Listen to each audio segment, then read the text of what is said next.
Numbers 5 through 7, the last section of this classwork, is just meant to kind of get you to think a little bit backwards about some of these ideas.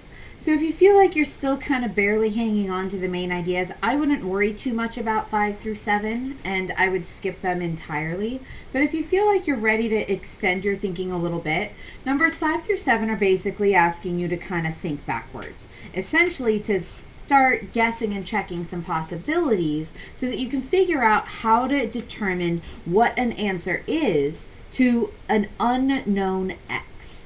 In this question number 5, it says, if x to the power of 1/3 is 2, what was x? So there are lots of different ways that you can think about this, and I'm going to encourage you to try to think about it in whatever way suits you best. I personally don't think of x to the 1/3 very intuitively. Like, that doesn't really do anything for me.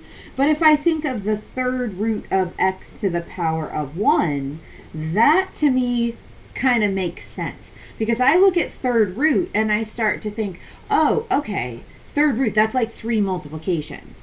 So I would start to think of this and say, okay, well, what could be inside of this symbol so that I do the third root of it, and then I raise it to the power of 1, and I would get 2 as an answer. So I could start to think about things that naturally have pretty easy multiplications. Because I'm starting to think about this, and I'm thinking, well, it comes out to be such a nice number, 2. So the number inside of the root must be really nice, because it must be something that has an integer answer. So it's probably not something like 7, because something times something times something 3 times is not going to be 7. So I'm trying to think logically, and I'm going to just try to guess a number at first. So maybe I'll think about something that naturally requires 3 multiplications, like maybe like 27. Well, what would that be? The cube root of 27 would be 3, because 3 times 3 times 3 is 27, and 3 to the power of 1 is, it's supposed to come out to be 2. Okay, so 27 might be too big. So I'm going to think of smaller numbers. But what other smaller numbers can we think of that lend themselves nicely to a multiplication 3 times? I mean, like 24. No, 2 times something times something is not going to be 24. Something times something is 20. Like, you can keep thinking about numbers, and eventually you'll realize there aren't that many perfect cubes in the world. But the perfect cube idea is sticking with me. So let's think about other perfect cubes. Like maybe like 8. That's a perfect cube. Well, 2 times 2 times 2 is 8. So if the cube root of 8 is really just 2 to the power of 1, 2 to the power of 1 is 2. So it looks like I figured it out. It looks like the number inside of this root symbol must be 8. Because it's like saying something to the power of 1/3 would be 2. Cube root of something to the power of 1 must be 2. Well, that something must be 8.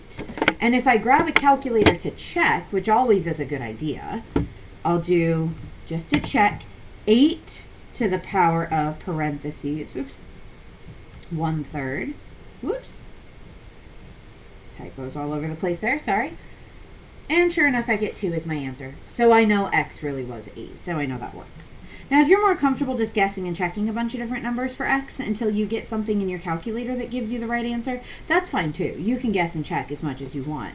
Where it says prove your solution is valid, just try to show what you can get from a calculator. For example, 8 to the power of 1/3 really is 2. And I could just say in the little box here that I checked with a calculator.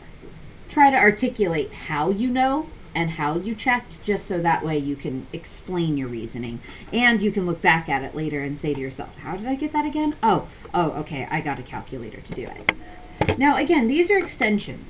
These are not problems that I think are super important, so think of these almost as optional. If you feel like you understand, give them a try. If you feel like you don't quite understand what's going on, then don't worry about these questions. Skip them and let it ride. If at this point you understand the basic transition from fraction exponents to radicals, and from radicals to fraction exponents, that's the main takeaway idea. That's actually the most important part of all of this. If you can understand how to take something with a fraction exponent and write it as a radical, or if you can take something written as a radical and write it with a fraction exponent, you're in perfectly good shape. That's exactly where you need to be today. A lot of the stuff that I went over in this playlist is a little bit more advanced, and that's not where you need to be yet. If this is the first time you've ever learned this, give yourself some grace and try to just wrap your head around what you can without stressing too much about the details. As we work through more stuff in this chapter, hopefully more practice will help us get a little bit more confident. But for now, gauge your own confidence within only a small set of problems. If you're good at 2 and 3, stop there.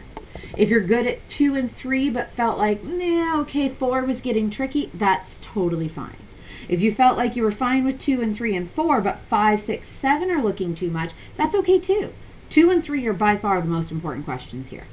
So with that, finish watching whatever you need to or re-watching in this playlist to get yourself to the point where you can feel confident about 2 and 3, and then make sure that you've got at least some sort of notes or summary that you can refer back to for future lessons. In future lessons, we will continue to use this fraction idea. So I just want to make sure that you have at least the basics from numbers 2 and 3 so that going forward, you have a solid foundation to build on.